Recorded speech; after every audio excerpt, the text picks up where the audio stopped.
मैं बहुत ज़्यादा नर्वस हूँ और मैं बहुत ज़्यादा एक्साइटेड भी हूँ। मैं बहुत ज़्यादा नर्वस तब भी थी जब हम शूटिंग कर रहे थे, क्योंकि मेरी पहली पिक्चर है लाइक यू सेड, एंड अच्छा काम करना चाहिए तो अच्छा काम करने में बहुत मेहनत जाती है, but at the same time your acha and your director's acha is very different. So I had to also bridge that gap and sort of completely surrender to what he was saying and how he wanted Meera to be. And I think जब वो अभी मुझसे बातें कर रहे थे, we went to Lal Bagh together, तो वो मेरे साथ बैठे थे और कह रहे थे कि I couldn't have gotten a better Meera than you. So I think that was the greatest compliment he could give me. And he's like, मैं एडिट टेबल पे बैठा रहता हूँ और मैं सोचता रहता हूँ यार कोई और होता तो इतना अच्छा नहीं कर पाता. ये मेरी एडिशनल लाइन है. But I love you, Saurabh, and thank you so much for really teaching me and being there for me like a big brother, and really being the best first director I could ever ask for. मैं काफ़ी वक्त से actually एक अच्छी प्यारी सी rom com करना चाह रहा था, और आई थिंक जिस टाइम पे ये मेरे पास स्क्रिप्ट आई और हमारे डायरेक्टर जो हैं सौरभ दास गुप्ता, जिस तरीके से उन्होंने मुझे एक कहानी सुनाई, आई थिंक ना करना तो बहुत दूर की बात है. मतलब I was very blessed and grateful कि उन्होंने मुझे ये अपॉर्चुनिटी दी. ये एक एक्सीडेंटल लव स्टोरी है. मेरा कैरेक्टर का नाम है क्रिश और ये है मीरा. मैं वेडिंग क्रैश करता हूँ प्रोफेशनली. नहीं, passionate about wedding crash. Professionally. Hilarious. Like I'm it just looks like it's like one of your dreams that you haven't fulfilled yet, and now is the opportunity. But anyway, continue. Yeah, through the film I've achieved my dreams. तो यहाँ मतलब I'm a wedding crasher and actually मैं professionally मैं बच्चों को पढ़ाता हूँ ज़िंदगी. ठीक है, तो ये कहानी है कि जिस शादी को मैं क्रैश कर रहा होता हूँ, उसी शादी से कोइंसिडेंटली ये मोहतरमा हमारी भाग रही होती है, और भागते भागते भगाते भगाते कहीं ना कहीं एक ट्विस्ट और टर्न्स लेते हुए हम मेरे होम टाउन पहुँचते हैं, और वहाँ पर क्या होता है ये उसके बारे में है. तो इस कहानी में रोमांस है, कॉमेडी है, बहुत सारी कॉमेडी है, और थोड़ी सी क्या कहते हैं, थोड़ा एक्शन है, थोड़ा केओस है, और एक मैसेज है जो कि काफ़ी इम्पोर्टेंट है.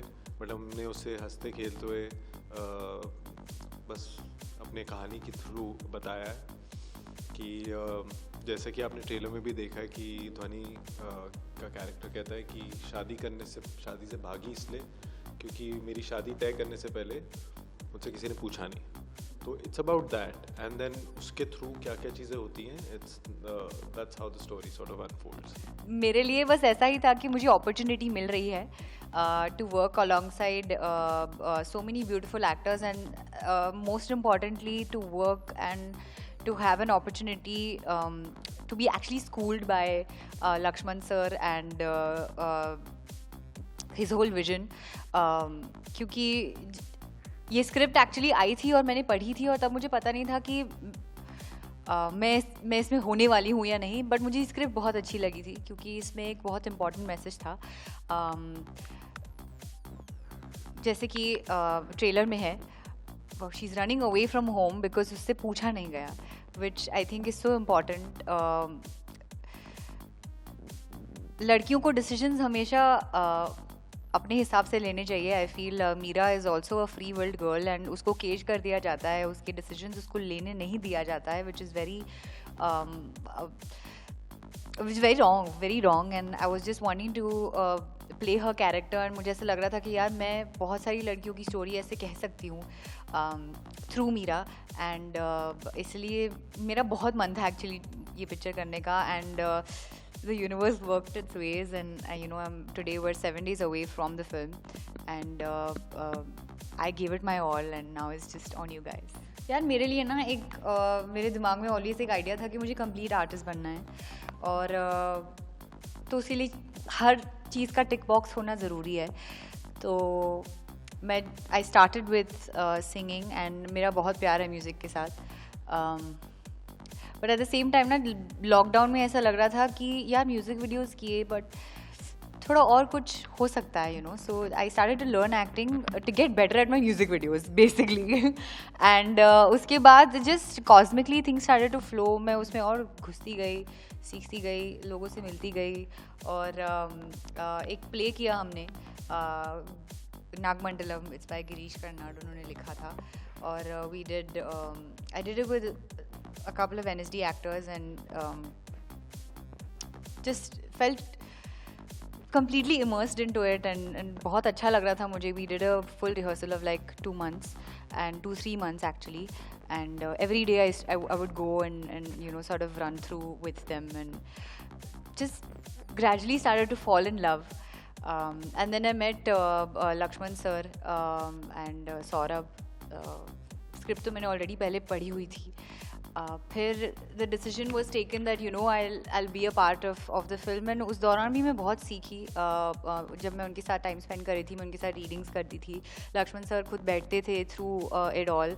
एंड वो actually it's like a blessing for me to be for my first film and to be in a way trained only by the best. He was just pretty much always there for me, whatever question I had, and he's such a big director. तो मेरे लिए एक बहुत बड़ी opportunity बन गया था, और मेरे लिए एक responsibility ये थी कि मुझे इस पे खरा उतरना है, and should at no point feel like it's not working, or she's not being the character and she's not playing it well. So I really put in my 100%, and I feel like now when they look back at it and see the edit, sir has told me himself that I've done a good job, which is बाकी इम्तिहान तो I think audience decide करेगी कि कैसा मैंने farewell किया है या नहीं किया है. बट मेरे लिए एक बहुत अलग एक्सपीरियंस रहा है, एंड आई होप मैं और पिक्चरिंग करूँ. और हम यही चाहते हैं कि आप थिएटर में आइए, आप हंसें, मुस्कुराएं, प्यार दें इस फिल्म को और मज़े करें. कोई इतना बोझ दुनिया का जो आप लेके चलते हैं अपने नाजुक से कंधों पर, उसको घर छोड़ के ये पिक्चर देखिए और एकदम खुशी खुशी हॉल से फिर निकलिए और हमें बताइए कि आपको हमारी पिक्चर कैसी लगी. Thank you so much. Thank you.